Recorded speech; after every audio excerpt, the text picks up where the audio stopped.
寄ってらっしゃい、見てらっしゃい。闇芝居の時間だ。 Olá, samurais e geishas do meu canal do YouTube, beleza? Como é que vocês estão? Vocês estão de boas? Vocês estão tranquilos? E então tá tudo bem. Primeiramente, recado rápido, recado básico. Segue lá no Insta, eu faço votação ou eu aviso qual vai ser o próximo vídeo. Segundo recado, curte a página do canal no Face, eu faço postagens diárias, curiosidades rápidas, coisas que não dá pra ficar postando aqui no canal toda hora. E por último, mas não menos importante, eu vou deixar tanto no card quanto na descrição as últimas 5 teorias, beleza? E quem puder dar aquele apoio logo no início, eu agradeço. E bem, como vocês estão vendo aí, a teoria de hoje é: e se o Japão tivesse sido dos aliados durante a Segunda Guerra Mundial? E essa teoria não é uma teoria minha, e sim a teoria de um inscrito. E bem, para quem não conhece esse quadro de teorias, eu pego fatos que poderiam ter dado certo, aí eu moldo de uma maneira plausível para que nossa teoria ocorra. Nada é assim, aconteceu porque eu quis, entende? Eu sempre pego fatos que poderiam ter dado certo, aí eu moldo de uma maneira plausível para que nossa teoria aconteça. E também, eu sempre pego os 3 fatos mais importantes mundialmente falando: Primeira Guerra Mundial, Segunda Guerra Mundial, Guerra Fria e por último as conclusões, beleza? Mas enfim, sem enrolação que eu já enrolei demais, vamos direto ao vídeo. Bem, para quem, eu acredito que dispensa comentários, né? Mas eu acredito que vale uma mini contextualização. Antes do mundo entrar numa guerra mundial, o Japão já tinha iniciado um conflito com a China em 1931, onde ele acabou pegando a Manchúria, e depois em 1936, onde o pau já estava quebrando ali com a China, e eventuais aí conflitos com a União Soviética através da Manchúria e da Mongólia Interior, né? E com isso acabou gerando aí o Tratado de Não Agressão entre Rússia e Japão em 1939 até 1945, né? Mas como é que seria se o Japão fosse dos aliados, né? E esqueci de mencionar que durante toda a Segunda Guerra Mundial o Japão e a União Soviética não trocaram tiro porque, curiosamente, né, ambos estavam aí respeitando o Tratado de Não Agressão. Mas como é que seria se o Japão tivesse sido dos aliados, né? E seria meio contraditório, né? Porque o Japão ele estava com a China, que a China era interesse ocidental, mas enfim, vamos trabalhar nisso devagar. Bem, em 1931, o Japão ele invade a Manchúria, e isso nós não vamos opinar, né? Nós não vamos trocar. Alterar, aliás. E beleza, né? Ok, as coisas vão acontecendo. Até que em 1936, com o incidente Marco Polo, o Japão aí acaba invadindo a China, dando início aí à Segunda Guerra Sino-Japonesa. Contudo, né, o Japão ele acaba sofrendo sanções econômicas aí dos Estados Unidos, da Inglaterra, da Europa como um todo, né? Inclusive da própria Alemanha Nacional Socialista.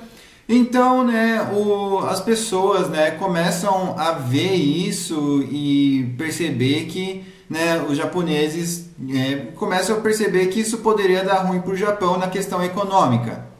Mas a guerra vai se mantendo e vamos supor que, ok, né, os chineses aí consigam defender Nanquim e consigam meio que cansar o Japão também em Xangai, né, o que realmente aconteceu.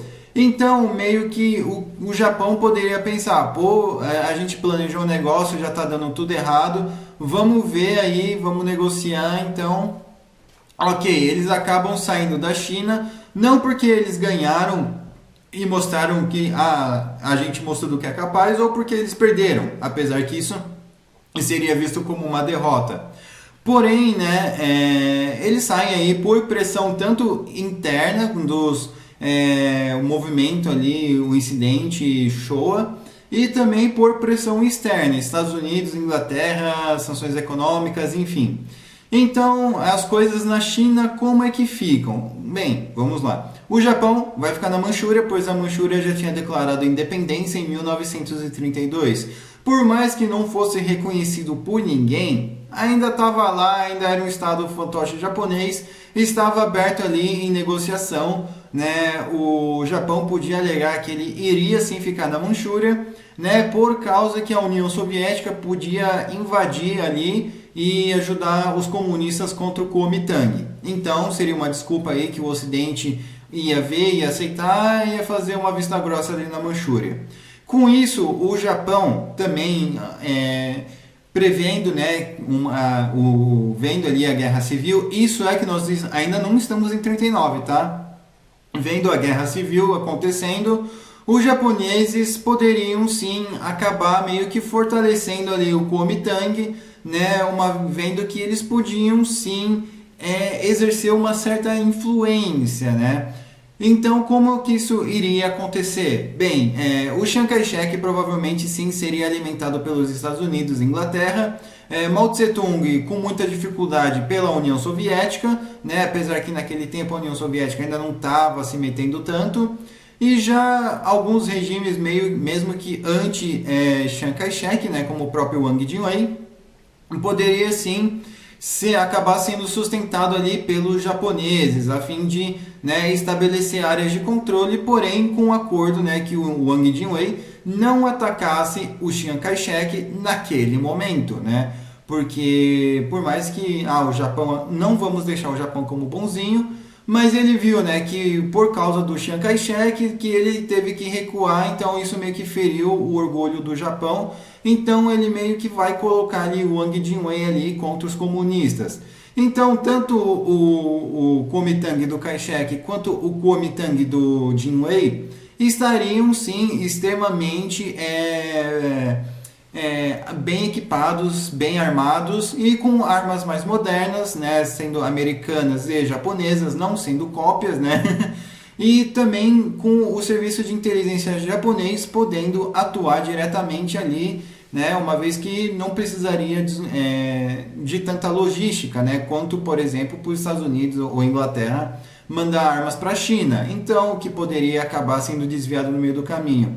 Então eu creio que a facção do Wang Jingwei poderia sim estar um pouquinho mais forte que a facção do Chiang Kai-shek, mas como naquele momento tanto o Kai-shek quanto o Wang Jingwei não estavam competindo entre si ainda, mas sim contra os comunistas, então isso poderia significar que, né, uma aliança entre o Wang Jingwei e o Kai-shek poderia sim vir a acontecer, né, contra o Mao Tse-tung, Zhou Enlai, Zhu De, enfim.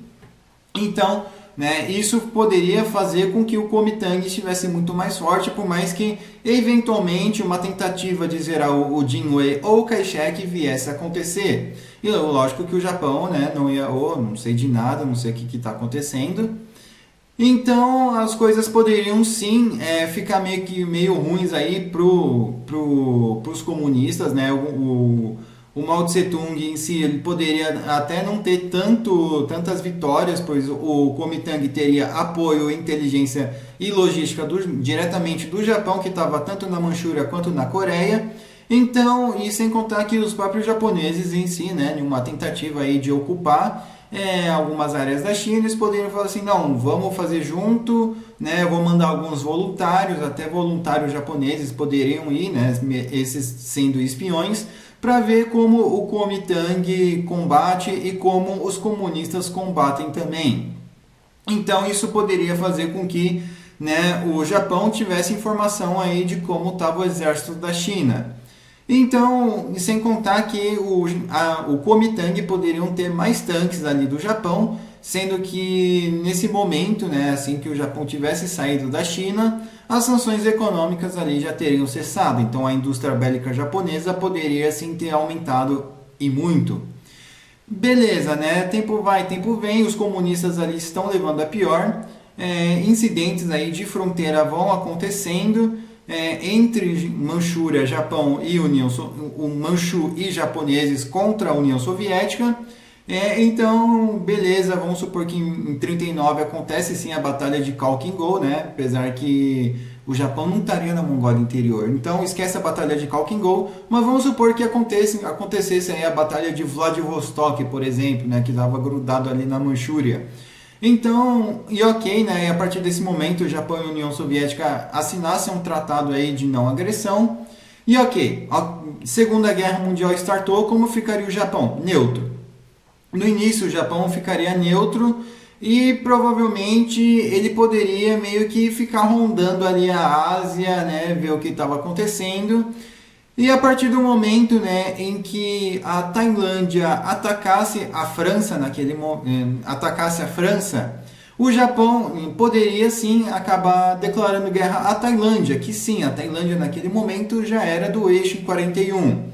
Então o Japão poderia sim acabar declarando guerra ao eixo e, consequentemente, a Tailândia, que naquele momento também já era aliado da Alemanha Nacional Socialista, inclusive fotos aí para vocês verem.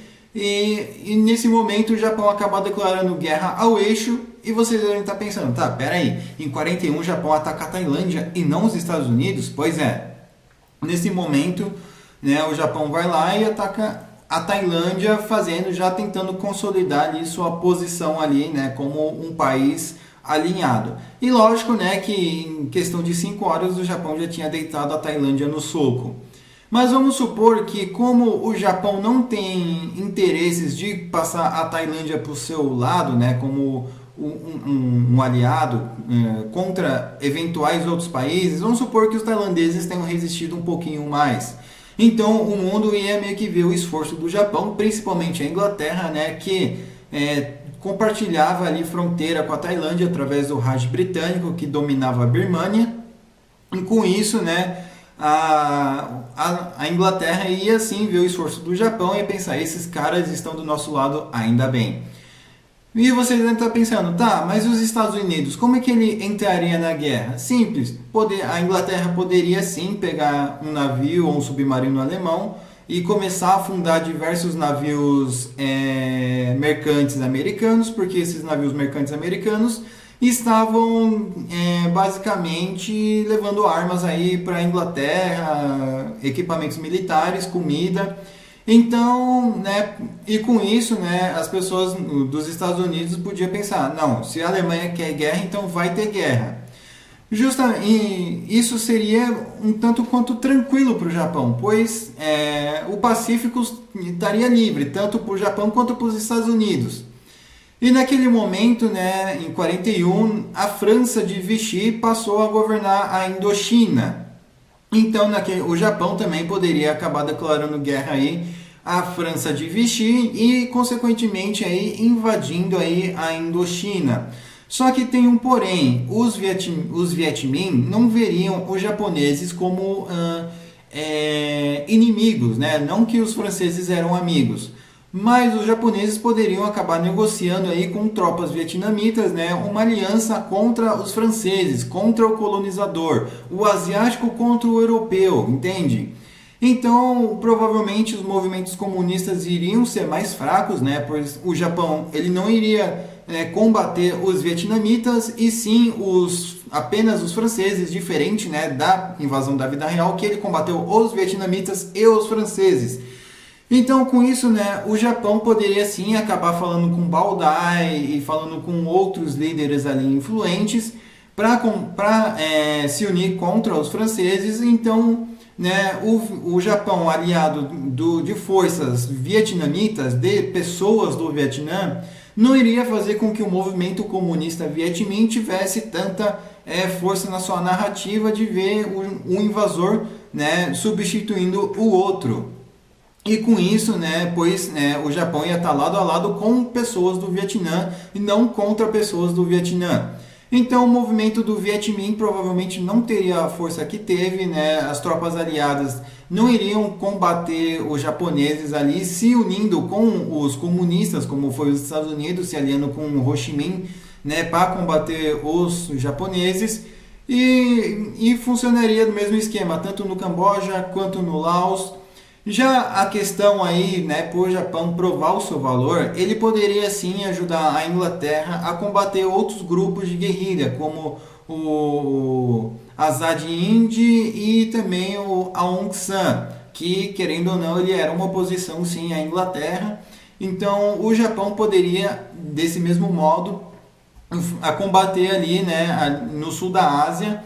Já a questão aí da Indonésia, o Japão poderia chegar para a Holanda e falar: olha, Holanda, seguinte, eu sei que vocês estão aqui, que vocês estão com medo de que alguém roube essa colônia, mas eu peço educadamente que nos deixe vigiar aqui enquanto vocês vão lá defender a sua terra, o seu continente, a sua casa, as suas mulheres. Então a Inglaterra ia ver isso, ia ficar meio suspeita, né? Mas ia pensar: pô, os caras estão aqui, né? Eles estão mais perto, pode impedir sim qualquer tentativa de guerrilha, pode impedir qualquer coisa.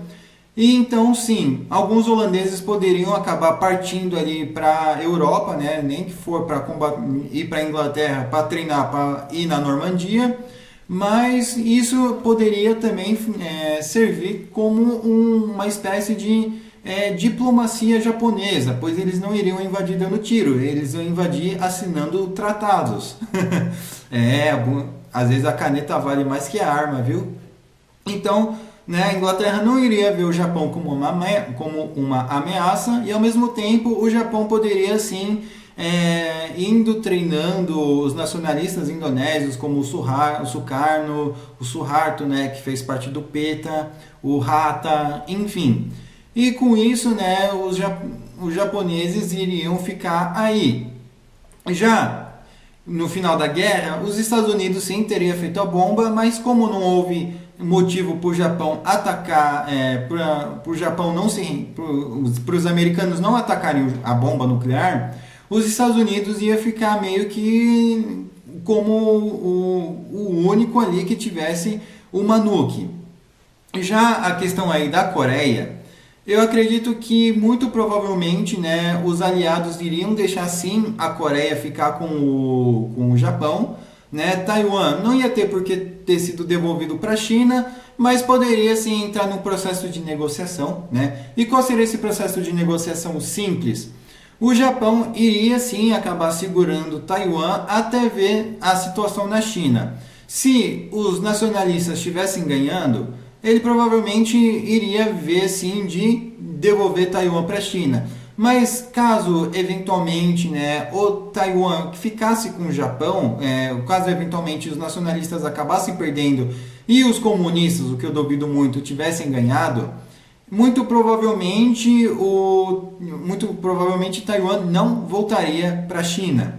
E uma outra coisa é que sim, pelo fato do Japão ter aliado a combater o eixo na Ásia, ter ajudado a logística, ter protegido, entre aspas, alguns países, né? Ele poderia sim continuar com o exército, marinha, força aérea, sem contar que o Japão também poderia sim acabar reconhecendo a independência da Indonésia em 1945. Meteu uma faca nas costas da Holanda, mas paciência. E, né, já a questão da Coreia, né, já iniciando aí a Guerra Fria, muitos coreanos poderiam estar completamente insatisfeitos, né, pois ninguém veio libertar eles. Então, sim, muito provavelmente, né, a questão aí da União Soviética mandar armamento, mandar guerrilheiros, mandar logística e coreanos em exílio voltar ali para a Coreia para combater os japoneses poderia, sim, acabar acontecendo. Mas vamos supor, né, que devido aí os nacionalistas estiverem forte com armamento moderno, né, e apesar dos Estados Unidos ter abandonado o Kuomintang depois do final da Segunda Guerra Mundial, o Japão não. Então o Japão sim vai continuar fortalecendo o Kai-shek, pois vamos supor aí que o Wang Jun foi tentar bancar o herói, né, para zerar o Kai-shek e foi zerado. Então nesse momento, né, o Kai-shek vai ser o único ali que vai ter apoio dos japoneses. E por mais que os comunistas possam alegar isso e falar que o Kuomintang é traidor, está se aliando com outro país para zerar chinês. Bem, mas naquele tempo era ditadura, né? Pois o Kuomintang podia falar a mesma coisa. Os comunistas estão se aliando com os russos, né, para matar o próprio povo. Então ia ficar aquela guerra de narrativa. Mas vamos supor ali que o Kuomintang eventualmente aí ganhe. Nesse universo paralelo também nós teremos sim a independência da Manchúria, apesar que alguns territórios aí novamente poderiam ser negociáveis a retornar para a China. Então, né, Taiwan voltaria a fazer parte da China, né, sob um governo único que seria o do Kuomintang. A questão aí do Japão, provavelmente na Guerra Fria sim, ele ia penar um pouco, né? Porque muitos guerrilheiros coreanos iriam dar trabalho, fazer atentado. Mas vamos supor que a partir de 1950 ou 1954, 55, né, os japoneses poderiam já começar a negociar mais autonomia com a Coreia, poderiam voltar a permitir que os coreanos falassem coreano, né, mas ao mesmo tempo ele sim iria meio que colocar um imperador pró-Japão ali na Coreia, podendo até fazer um esquema de uma monarquia federativa, como eu já fiz uma teoria.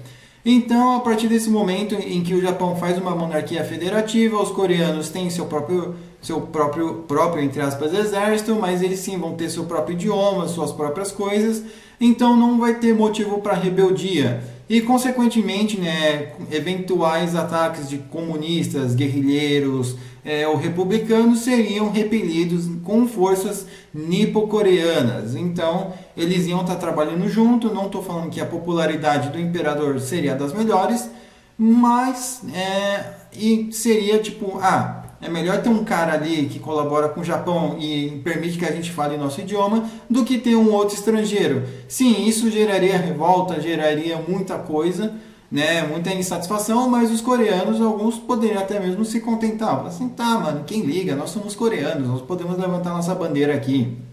Então, né, eu acredito que, ok, através de uma monarquia federativa as coisas poderiam dar certo, né, nas relações nipo-coreanas, poderiam diminuir os atentados. Bem, o Japão, né, por ele ter participado ativamente da Segunda Guerra Mundial, ele sim teria lugar na ONU. A China talvez não, tá? A China talvez não, a Manchúria também não, né? E, enfim, né, o Japão faria fronteira com a China através da Coreia, né? O Vietnã talvez seria mais fácil aí de repelir os comunistas, né? Pois eles não teriam ganhado tanta notoriedade e tanto apoio, né, como eles ganharam da China, por exemplo. Talvez o Khmer Vermelho nem sequer existiria, né, pois o Vietnã não teria entrado em uma guerra catastrófica, né, que levou o Laos e o Camboja também junto. Então as coisas na Ásia poderiam ser diferentes. Seriam as coisas pacíficas? Também não 100%. Mas provavelmente não seriam mais países tão voltados aí para o comunismo. Já a questão das relações entre a União Soviética e o Japão, provavelmente ia ser um pouquinho tenso, tá? Porque o histórico de briga deles, né, ia só até 45. Depois disso estava valendo qualquer coisa. Porém, a União Soviética não queria atacar os japoneses, porque senão eles iam sair como os traidores da história. E sem contar que as disputas sobre as Ilhas Kurilas não iriam ser temas hoje em dia, até porque, né, a União Soviética nunca iria invadir, o Japão nunca iria ser nucado, provavelmente, né, Hirohito nunca iria passar nenhum perrengue, só que o Hideki Tojo também poderia sim causar uns certos problemas aí, talvez diplomáticos, internacionais, mas seria a questão aí do Hirohito também ter pulso firme e dar um cola-brinco aí no Hideki Tojo, né? E qualquer coisa prender o cara. Com isso também não teremos o que? Exatamente, Yukio Mishima.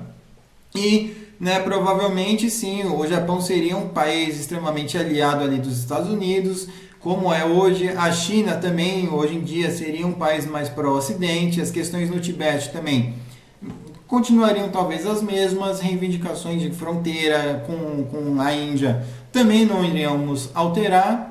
E as relações entre, né, o Japão e a China talvez poderia ser um pouco melhor, né? Afinal, teve guerra? Teve, mas não foi algo tipo igual, não foi um Nanquim da vida, tá?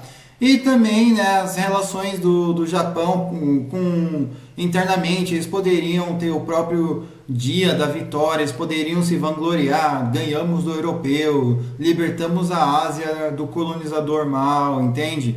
E lógico, né, que por motivos de benefícios próprios também, não é porque eles eram bonzinhos. Beleza? Enfim, espero que vocês tenham gostado, né? Eu estou deixando a thumb aí, né, para quem quiser usar, mas por favor só dê aquele crédito. Comentem aí o que vocês acharam dessa teoria, comentem aí o que vocês acrescentariam, o que vocês removeriam. Comentem aí a teoria de vocês, eu demoro, mas eu faço. Beleza? Enfim, não se esqueça de curtir, compartilhar, se inscrever. Veja as teorias tanto do card quanto da descrição. Me siga nas minhas outras redes sociais. Vou estar deixando aqui no link também. E quem puder dar aquele apoio, tamo junto. Beleza? Passe esse vídeo para um amigo seu, para uma amiga sua, com uma pessoa se identifica. Falou e fui!